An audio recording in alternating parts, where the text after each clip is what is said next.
pero el cáncer de cabeza y cuello o este grupo de enfermedades no es tan común como otros. ¿Por qué se tiene que tener un día como especial para recordar este tipo de enfermedades? Mira, yo creo que hay dos razones bien importantes.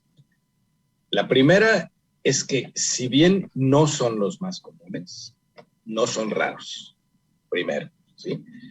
Están ocupando, vamos a decir, que los espacios entre el 5 y el 10 de todos los tipos de cánceres.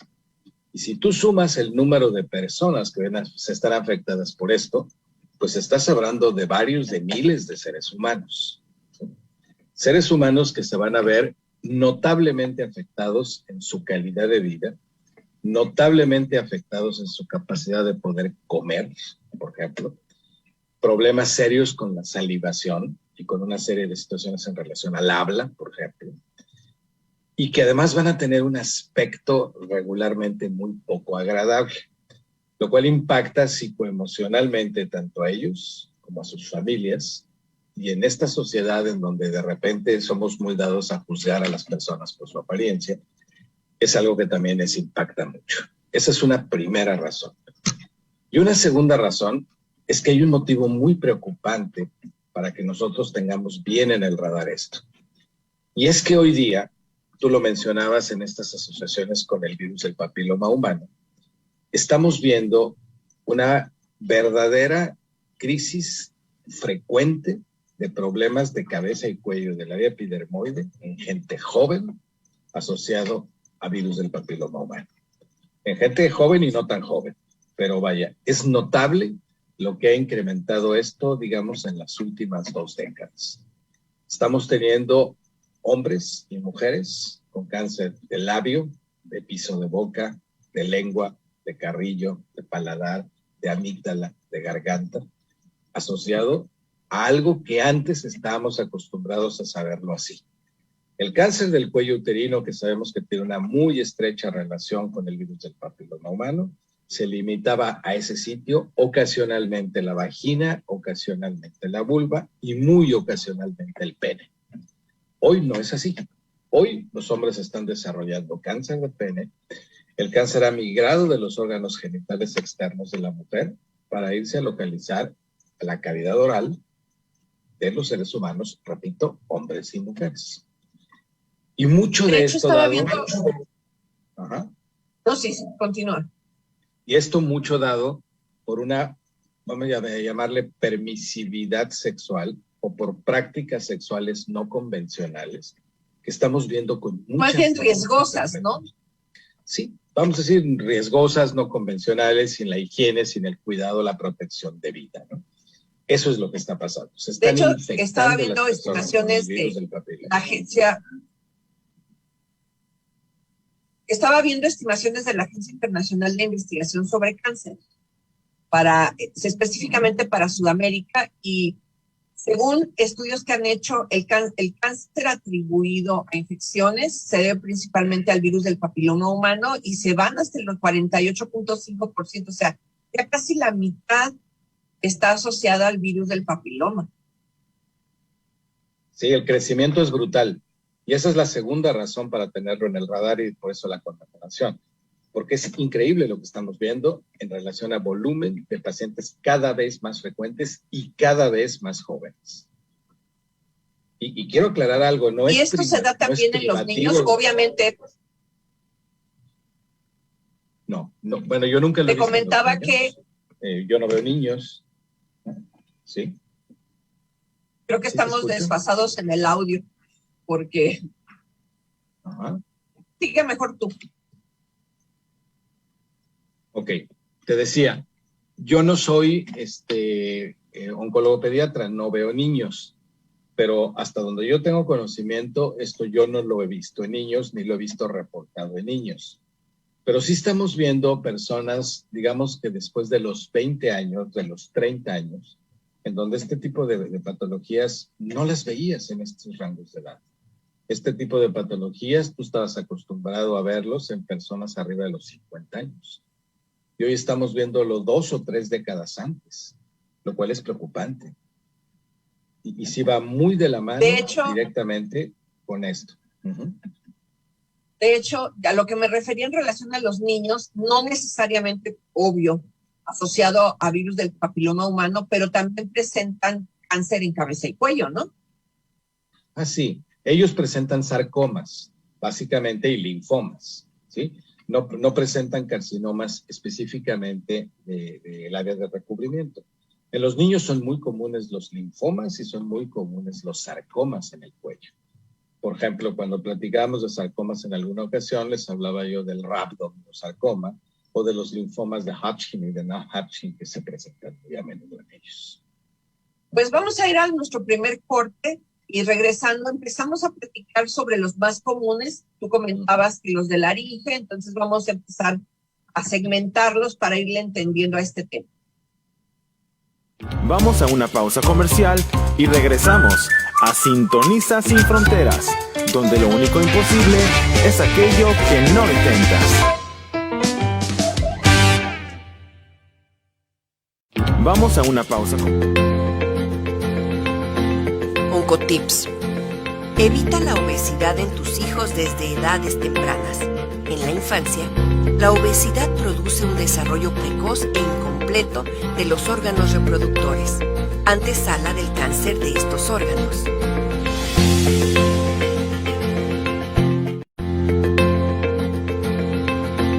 Oncotips. Mantén hábitos regulares en cantidad y horarios a lo largo del día y de la vida para las comidas.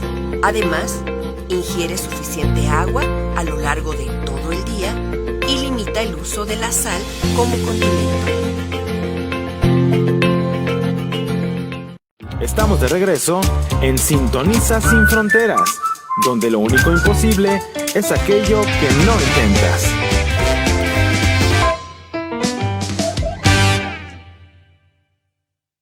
Estamos de regreso en Sintoniza Sin Fronteras, donde lo único imposible es aquello que no intentas.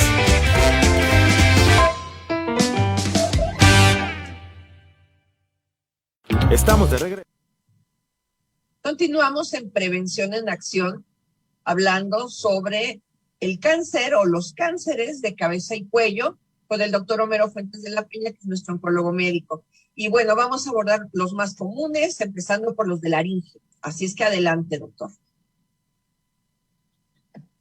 Bueno, como ustedes saben, la laringe es lo que se llama la caja de fonación o la caja de resonancia, que justamente con el vibrar de las cuerdas vocales, tenemos dos reales y dos falsas, dos cuerdas verdaderas y dos falsas, esta caja funciona como una caja de resonancia.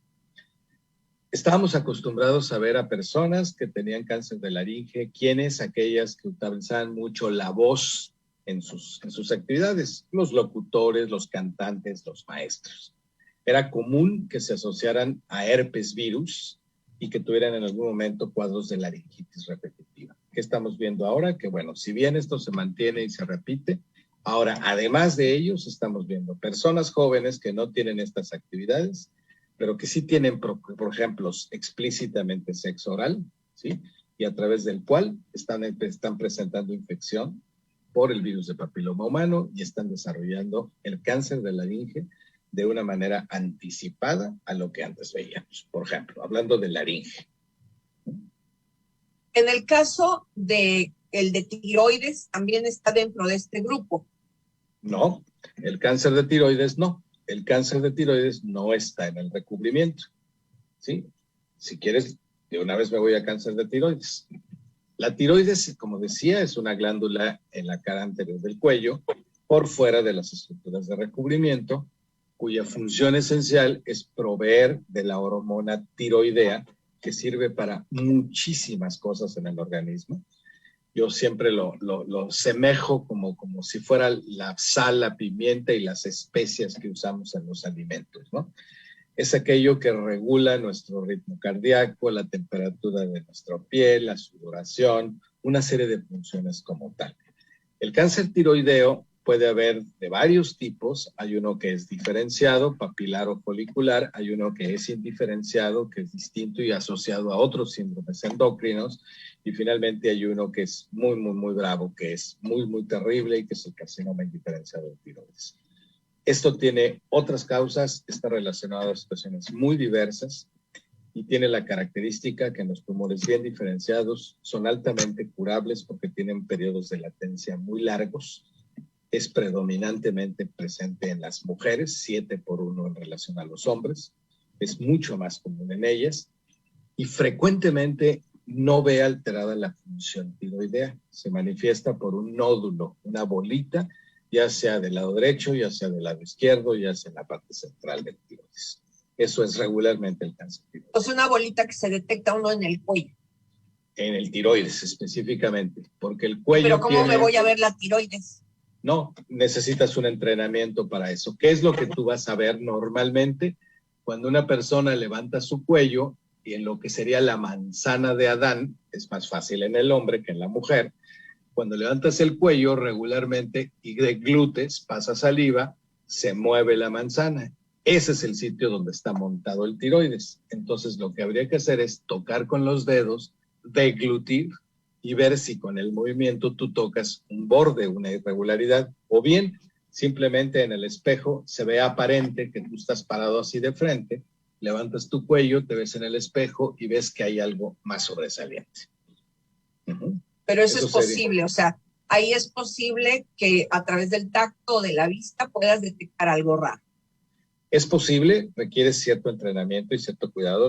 Los médicos, pues bueno, los que vemos mucho cosas de cuello, como en mi caso, pues estamos muy habituados, pero entiendes que no es una actuación así común, ¿no? De todos los días.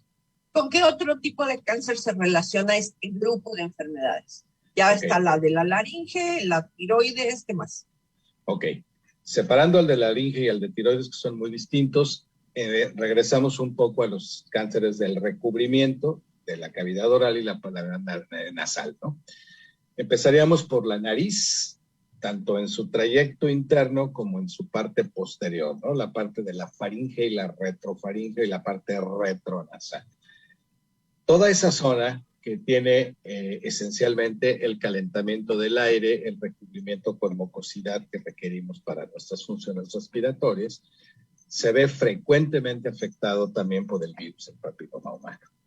Quiero mencionarles que en regiones como Asia, en las partes asiáticas, básicamente del sur asiático, el cáncer nasofaringio es una enfermedad endémica, es decir, es una enfermedad que está en esa región y que está muy asociada a otro virus, el virus de Epstein-Barr, que no es un problema que tengamos nosotros. Bueno, fíjense lo que está pasando. Esta práctica sexual poco responsable o esta práctica sexual sin cuidado está produciendo que la vía respiratoria superior, toda en su conjunto, se vea infestada por virus del papiloma humano y se estén desarrollando tumores semejantes a los que se veían en Asia Menor durante algún tiempo. Llegan a pasar o llegan a suceder que son lesiones verdaderamente destructivas. He visto pacientes que verdaderamente les revienta la nariz, como si le hubieras puesto un cohete y la nariz así floreada, ¿sí? De que el cáncer llega a producir ruptura de los cartílagos nasales y se vuelve una situación terrible. Pasa poco más o menos lo mismo con los senos paranasales, que como ustedes saben, de ahí el nombre de la especialidad de los otorrinos, otorrinolaringólogo, es aquel que tiene conectado todo esto. Es relativamente común que estas infecciones pasen a los senos paranasales. Tenemos sobre todo los senos maxilares en esta región, los senos etmoidales y los senos frontales. Estos son los senos que se ven afectados porque están recubiertos por la misma mucosa y porque simple y sencillamente el aire que se respira, que tiene un fluido para allá, es posible que simplemente lleve, como si fuera la polinización, ¿no? de las esporas de las plantas, y lo implante en cualquier parte del tracto respiratorio superior. Entonces, se puede desarrollar prácticamente en cualquier punto y está asociado al virus de papiloma humano también, hoy día, en gente joven. De hecho, este tipo de enfermedades son muy agresivas, ¿verdad? Y aparte es dramático cuando una persona presenta una enfermedad así porque llama mucho la atención, es muy grotesco el desarrollo de la enfermedad en la cara, ¿no?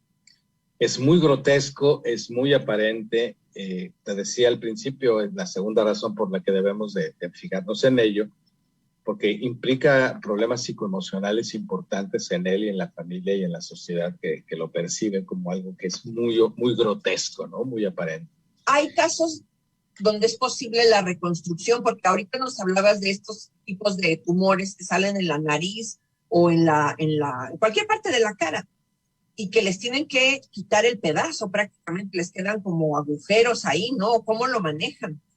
Fíjate que ojalá y pudieras decirles quitamos el pedazo y ya, ¿no? La cirugía oncológica de cabeza y cuello es una de las cirugías más destructivas, más amplias en función de la destrucción que se da. Un principio de la cirugía oncológica es dejar márgenes libres de cáncer. Tú tienes que dejar un espacio de tejido sano, porque por debajo de ese, por la vasculatura, los nervios, los linfáticos, se pueden afectar microscópicamente estructuras.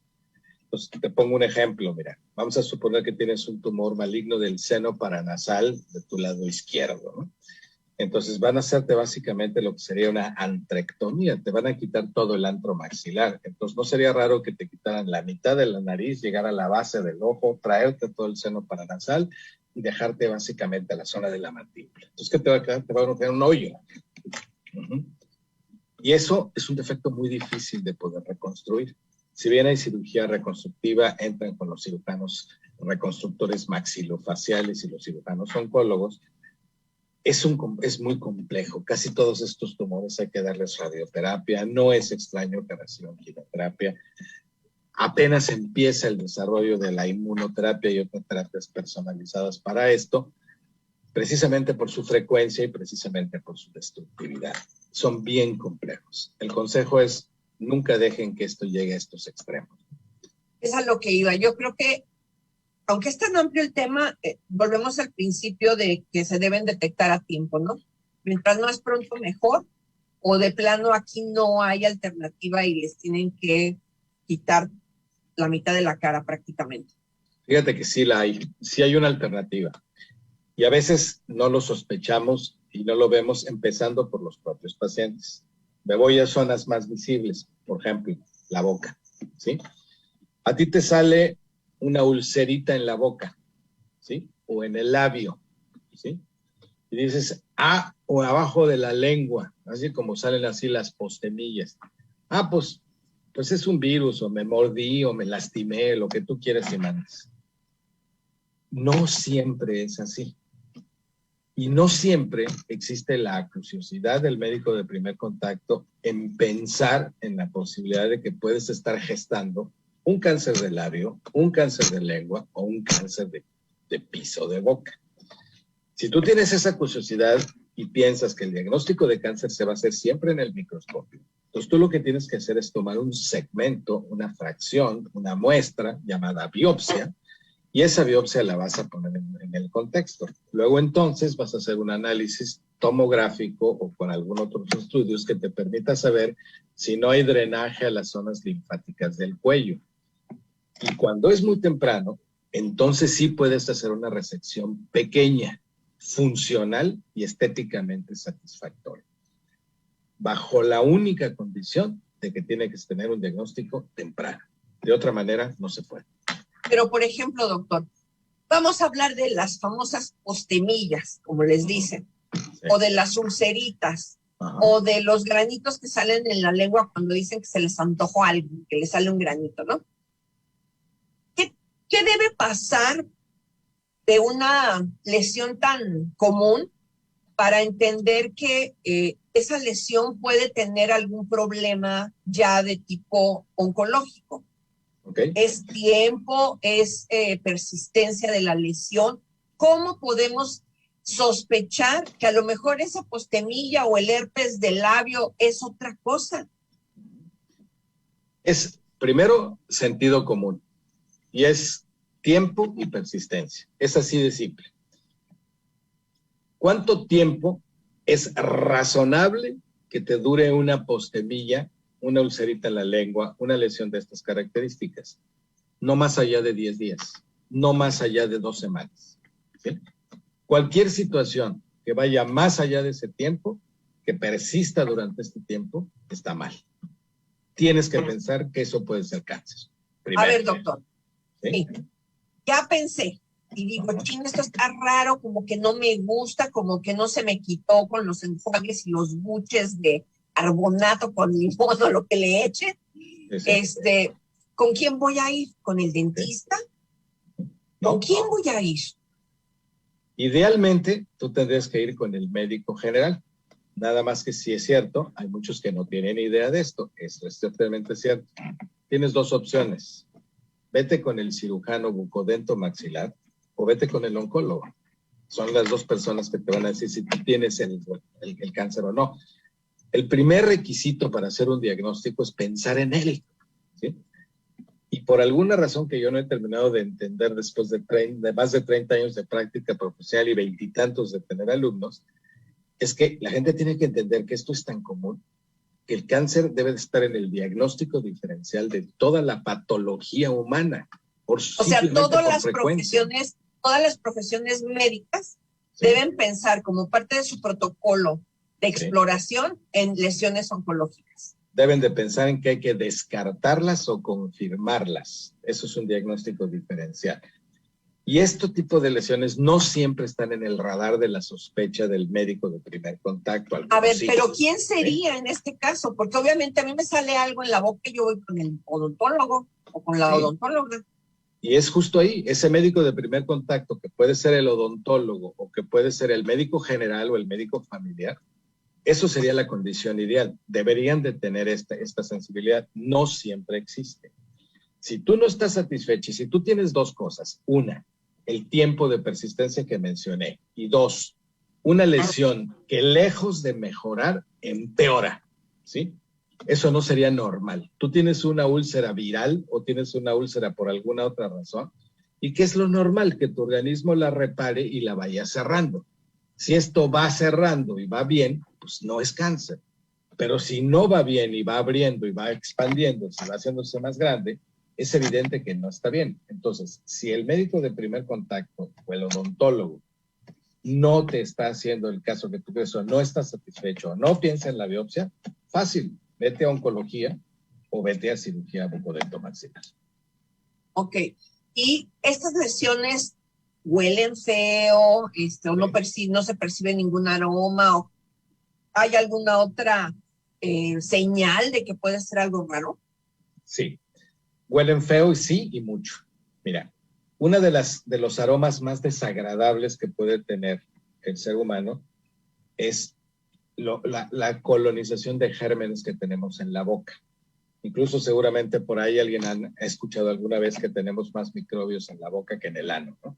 Sí, hay gente que lo dice así. No sé si sea cierto o no sea cierto, nunca los he contado. Pues tú eres médico, tú debes de saber. Sí, pero tampoco llega. Hay que preguntarle a un proctólogo. Hay que preguntarle al proctólogo y compararlo, ¿no? Hacer cultivos. Pero bueno, el punto es que es un área llena de bacterias, llena de hongos, llena de virus, ¿sí? De la flora, humedad aparte, ¿no?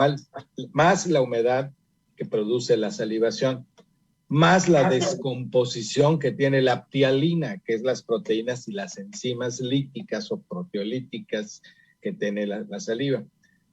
En una etapa un poquito más avanzada de lo normal, lo primero que brinca, antes de que el paciente te diga me sangra, me duele o algo, lo primero que brinca es el olor, ¿sí?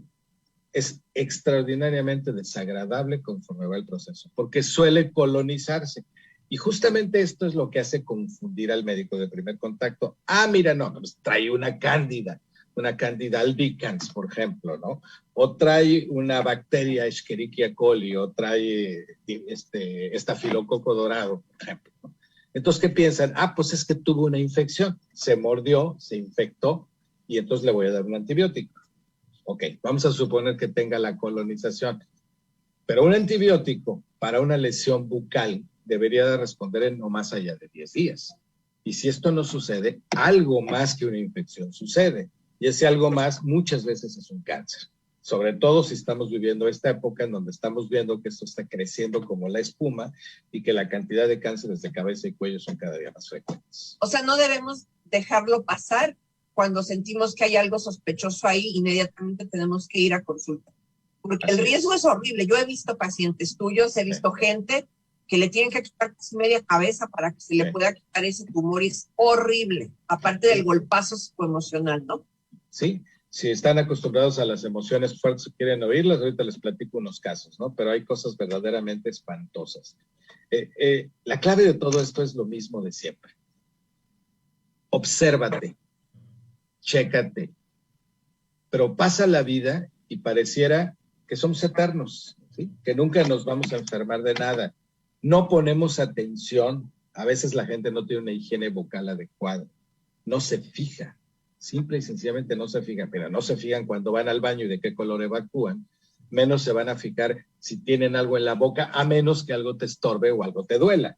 Y aquí, doctor, también yo creo que es parte la revisión médica. Lo común es que un médico general o familiar, lo común, no quiero decir que todos, te revisen y pasan desapercibida la boca, te revisan de cuello para abajo, ¿no? Nunca te revisan la boca a ver si tienes alguna lesión, a ver qué pasa. Esto yo lo aprendí con los pediatras, con los odontopediatras que decían, hay que enseñarles a los pediatras que a los niños y niñas se les debe revisar desde la boca hasta la uña del pie. Y es igual en los adultos. Fíjate que yo le digo a mis alumnos siempre lo mismo. ¿Sí? A ver, muchachos. Exploración física significa explorar de la cabeza a los pies.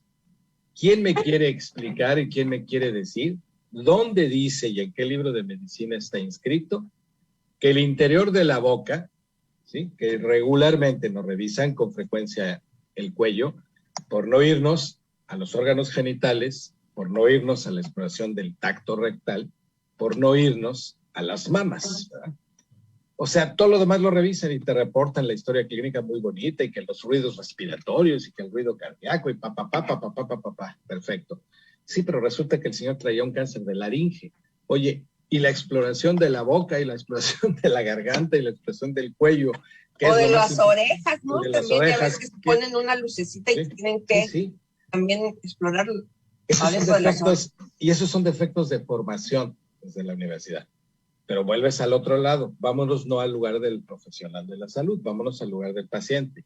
Si tu paciente estás informado, una exploración física implica de cabeza a pies, y ahí está incluida la boca y los oídos y el ano y las mamas y los genitales externos y todo lo demás. Y porque aparte, si vas en privado, tú lo vas a pagar y pagas por una exploración completa. Tú dices, yo vengo a una consulta para una exploración completa. Por ejemplo, vamos a ponernos románticos en el primer mundo y vamos a decir, tenemos a la gente que tiene la conciencia y que se va a checar porque está sana y quiere ver qué onda. Ok, perfecto. ¿Cuál es la obligación del médico de primer contacto? Revisarte de cabeza a pies. Si tú, paciente, eso lo sabes y ves que el médico se brinca un área o se brinca otra área o se brinca otra área, pues están haciéndote una exploración chafa, ¿sí? Es muy diferente si tú vas a una consulta especializada donde dices, ¿sabes qué? Pues yo tengo un cáncer de mama, a lo mejor yo me limito a revisar tu mama, ¿no? Y a pedirte algunos estudios. Pero hablando de médicos de primer contacto, esto es muy importante, entonces se deja pasar mucho tiempo. Y además en una consulta de prevención o de detección oportuna. Tiene que ser completo, ¿verdad? Pues vamos a ir a un corte porque ya se nos pasó el siguiente segmento y regresamos para continuar platicando sobre hoy, ¿qué es el Día Mundial del Cáncer de Cabeza y Cuello y qué significa todo esto? Vamos a una pausa comercial y regresamos a Sintoniza Sin Fronteras, donde lo único imposible es aquello que no intentas. Vamos a una pausa comercial y regresamos a Sintoniza Sin Fronteras, donde lo único imposible es aquello que no intentas.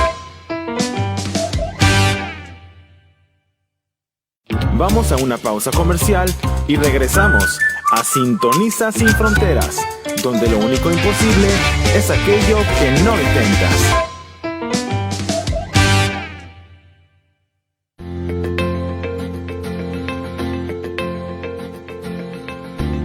Hazte la prueba del PSA anualmente.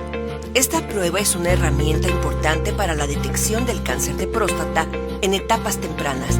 Debes empezar a hacerte el PSA antígeno prostático específico anualmente a partir de los 50 años.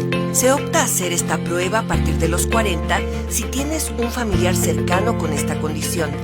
Esta prueba se hace a través de una muestra de sangre.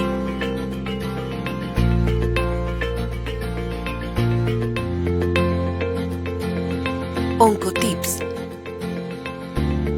Modifica tu dieta. Hay algunos estudios serios que indican que una dieta alta en grasas aumenta el riesgo de tener cáncer de próstata. Esto incluye las grasas que contienen las carnes, nueces, aceites y productos lácteos. Baja tu riesgo comprando carnes magras y productos lácteos bajos en grasa. Los ácidos grasos omega 3 han demostrado disminuir el riesgo de cáncer de próstata. Aumenta tu consumo de omega 3 ingiriendo pescados como el atún y el salmón. Estamos de regreso en Sintoniza Sin Fronteras, donde lo único imposible es aquello que no intentas.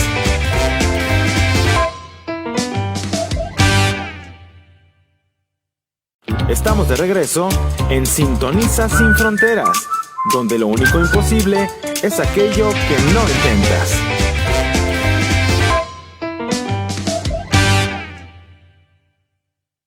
Estamos de regreso en Sintoniza Sin Fronteras, donde lo único imposible es aquello que no intentas.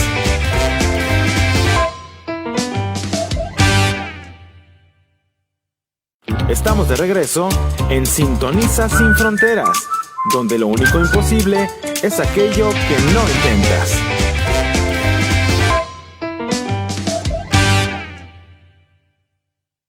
Estamos de regreso en Sintoniza Sin Fronteras, donde lo único imposible es aquello que no intentas.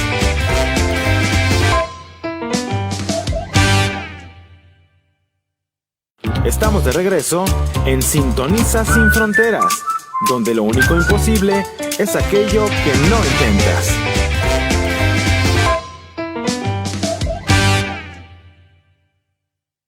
Estamos de regreso en... Platicamos en Prevención en Acción con el doctor Homero Fuentes de la Peña sobre los cánceres de cabeza y cuello y bueno, apenas abarcamos 2, 3. Así rapidito, algún otro que sea de preocupación que tengamos que atender, porque hay unas preguntas que tenemos que contestar ahorita. Yo enfocaría, habiendo tantos, enfocaría a 2 cosas que son muy importantes. Uno es la lengua, ¿sí? La lengua tiene 2 detalles interesantes. La primera es que es la primera en ser afectada regularmente por el virus del papiloma humano. Por lo tanto, el cáncer de lengua es común, probablemente el más común junto con el de labio, ¿sí? Pero además la lengua no tiene un sistema de protección adicional como otros órganos de recubrimiento. En este caso tiene abajo la plancha linfática. Es muy fácil que se riegue. Entonces, el cáncer de lengua necesita atención inmediata. Esa es una. Y otros son las amígdalas, ¿sí? Estamos acostumbrados a ver las famosas anginas de los niños y las amígdalas en un adulto que se encuentran entre los pilares palatoglosos y palatofaringeos de ambos lados de la garganta, nunca son revisadas. Bueno, ahí surgen con bastante frecuencia cánceres asociados al virus del papiloma humano que están digamos, en los recovecos del fondo. Esos son otros 2 sitios importantes de poder revisar.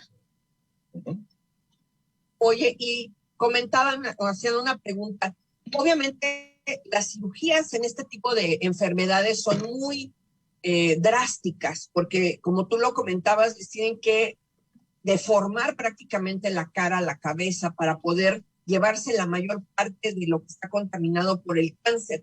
Si una persona no se quiere operar, porque dice, no, pues me van a dejar con la mitad de la cabeza, o sea, yo no quiero eso, no quiero crecer deforme, ¿no? Porque pues, tú lo has visto con tus pacientes y ellos lo han comentado.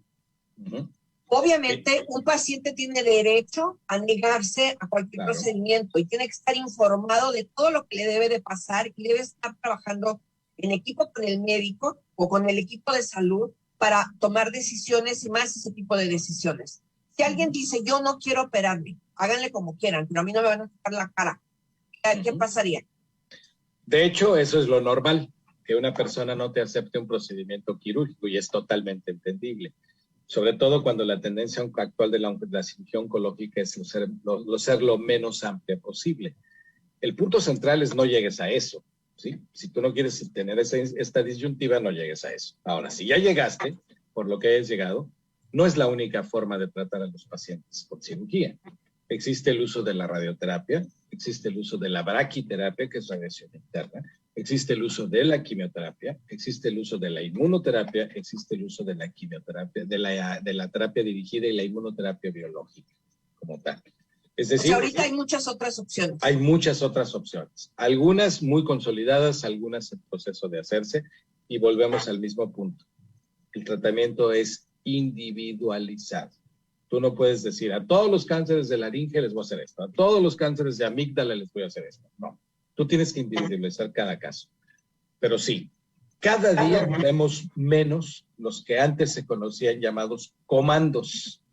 Y justo a esto vengo a lo que les platicé hace un rato de las emociones fuertes y cuál es el impacto psicológico de esto. Esto me dejó muy marcado desde que estaba yo en el último año de mi formación como oncólogo, en el 4º año de la residencia.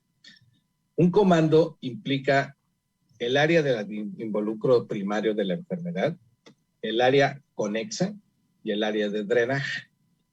Este paciente que yo vi es un paciente que llegó en este caso con un melanoma, ¿sí? Que es otro tipo de tumor, pero que es un tumor de piel, en este caso era de mucosa, que se presentó precisamente en la parte de la nariz cerca del ojo.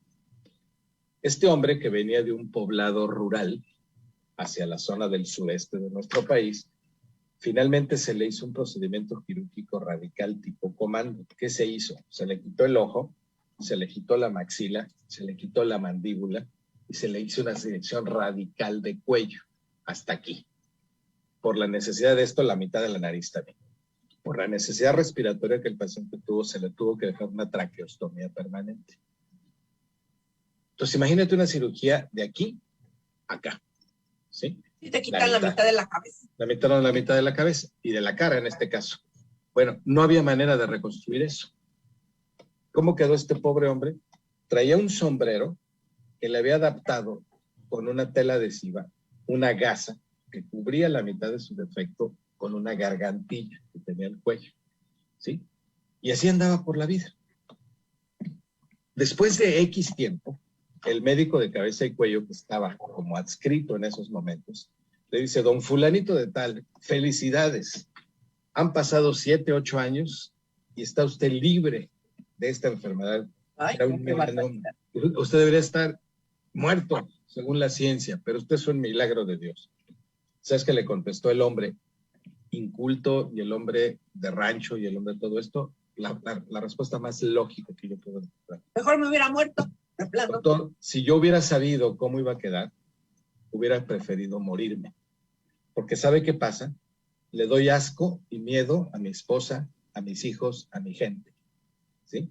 Esto que estoy viviendo no es vida. En el pueblo me ven como si fuera yo el diablo. ¿Sí? Y es terrible el rechazo que yo tengo. En ningún lado puedo trabajar, no puedo hacer nada. Vea, por favor, cómo queda. Entonces, ¿cómo quiere que esté feliz? No estoy feliz, ¿sí? Estoy de manera muy, muy, muy decepcionada de todo esto. Yo sé que para usted, que es un gran cirujano, esto es un éxito, pero para mí no. Para mí la vida ha sido terrible desde que yo tuve esta cirugía. Claro, claro. Creo que este ejemplo... Creo que también ahí son cosas que se tienen que valorar, o sea, la atención debe ser integral. Creo que esto pinta muy bien lo que son los tumores de la cabeza y el cuello. O sea, tú tienes que entender todo este proceso y por eso, afortunadamente, cada día este tipo de cirugías tipo comando son menos frecuentes. ¿Tienen buen pronóstico? O sea, no hay posibilidades de que, a pesar de todo el equipo y el medicamento y las ganas que le eches, de todos modos se vayan a morir. Tienen un pronóstico intermedio. Hay casos que de todas maneras se mueren, sobre todo los de lengua, que se van por el drenaje linfático, un poco menos los de amígdala, un poco menos los de laringe, ¿sí? Y senos paranasales. Vamos a decir que tienen un pronóstico intermedio, aunque volvemos a la individualización de cada paciente. Doctor, ¿aquí también se consideran los de los ojos y son más comunes en los niños que en los adultos? En los ojos vemos un tumor que se conoce como retinoblastoma, que es virtualmente por una herencia genética y que es en pediatría, ¿sí? En los adultos lo que vemos básicamente en ojos son o los cánceres vasocelulares que invaden de la cornisa del ojo hacia adentro, o bien los melanomas básicamente de la coroides y de la uvea del ojo, que son terriblemente agresivos, por ejemplo, ¿sí? Pero claro, cabeza y cuello están los ojos. Son infrecuentes, por fortuna. Para cerrar esta parte del programa, y ya que de hecho es el programa, entonces, retomando, cualquier lesión rara que no te guste, que tengas, que te identifiques, cualquier bolita, como en todo, tienes que ir a consulta y si no te atienden, exige que te revisen bien y si no te estás a gusto con el diagnóstico que te dan, estás en opción de poder ponerte en contacto con nosotros en Proncavi. Nosotros te podemos brindar la consulta de segunda opinión para que estés completamente satisfecho o satisfecha del diagnóstico que te están dando y para que puedas hacer todas tus preguntas. Entonces, ¿tienes alguna sospecha? ¿No sabes qué hacer? ¿Te detectaste algo raro, una bolita, una lesión? No te quedes con la duda y mejor es que te digan, ay, qué exagerado eres, y que te digan, no te hubieras venido al principio, ¿no? Entonces, siempre la recomendación es llegar a tiempo porque hay muchas opciones. El doctor ahorita nos acaba de hablar así muy general de todas las posibilidades que podemos tener para el tratamiento de lesiones de este tipo. ¿Algo más que quieras decir para cerrar el programa? Sí, un par de cosas. No quiero que la gente se quede con que estos tumores se relacionan solamente a la práctica sexual poco responsable. No solamente es eso. Se asocian a la combinación de tabaco y alcohol, ¿sí? O sea, el típico paciente con cáncer de cabeza y cuello es un paciente fumador que con ciertos niveles de alcoholismo que se asocian con ellos. Si a eso le agregas aparte la actividad sexual responsable, eso es otro boleto. O sea, tenemos como que dos grandes vías para que se enfermen. Sí. El que fumen y tomen, que tengan esos vicios, y también drogas, ¿no? Porque hay drogas que son inhaladas, que son también fumadas y que se las meten por donde pueden y también eso les hace daño. Por supuesto que sí. Acuérdate de los beisbolistas que masticaban tabaco, ¿te acuerdas? En ellos se presentaba mucho cáncer de lengua y mucho cáncer de los carrillos. O los que, por ejemplo, son adictos a la cocaína, que ¿cómo les queda la nariz? O sea, también ahí hay un problema muy serio, ¿no? Evidentemente también. Entonces, todo ese tipo de adicciones están asociadas a estas enfermedades, no necesariamente la práctica sexual sin responsabilidad puede llevarte a tener este tipo de tumores que cada vez son más comunes, desgraciadamente, y que son sumamente desastrosos para la vida de una persona, porque como lo comentó el doctor en su ejemplo, ¿qué te sirve que te salves y te vas a quedar con la mitad de la cabeza? O sea, son cosas muy dramáticas. Qué bueno que no se atrevió a presentarnos sus imágenes, porque tiene unas imágenes como él dice, del álbum del terror de todos los pacientes que han pasado por estos procesos que son tan complicados. No lo eches en saco roto, siempre busca atención y a las primeras de cambio siempre busca ayuda y que te revisen hasta que quedes satisfecho o satisfecho. Bueno, mañana tenemos una plática contigo. Queríamos invitar a la comunidad a que se conecte, va a ser vía Zoom. Lo invitó a dar una plática sobre los nuevos tratamientos que hay del cáncer de mama y cervicouterino. Ustedes se pueden conectar, pueden visitar nuestra página de Facebook para ver los horarios o la página de Facebook de ProSalud para que puedan... sí, perdón, es el jueves, para que puedan ver esta plática y se tienen que inscribir. De hecho, yo les recomiendo que lo vean de una vez para que se puedan inscribir y ya puedan estar listos en el Facebook Live, que lo vamos a transmitir también en nuestra página de Facebook de Proncavi. Y mañana nos invitó también a dar una plática el gobierno del estado. Vamos a dar una plática sobre cáncer en la mujer. Entonces, los esperamos, también se tienen que inscribir. Hay cupo limitado por si viven por allá por la zona de Camino Verde, pues ahí está este Centro de Justicia para las Mujeres, que es donde vamos a dar este taller de cáncer en la mujer el día de mañana a las 12 de la tarde. Tu plática es el jueves a las 10 de la mañana, ¿verdad, doctor? Así es. Es de Pues, 10 de la mañana a 12 del día, es carcinoma cervicuterino y carcinoma de mama, actualidades en tratamientos y nuevas cosas que se están haciendo. Pues estamos en contacto con ustedes a través de nuestras redes sociales, especialmente Facebook, que es por donde más nos buscan. Para cualquier duda que tengan, cualquier comentario, es mejor que aclaren esas dudas y que busquen ayuda. Nos vemos la próxima semana y muchas gracias por su atención. Gracias, doctor. Nos vemos, gracias a ustedes. Gracias, Salvador, gracias, Edith. Listo, estamos fuera. Gracias. Nada, tengan muy buena tarde. Nos vemos la próxima Igualmente, semana. cuídate mucho. Nos vemos. Pues me salgo para conectarme con los de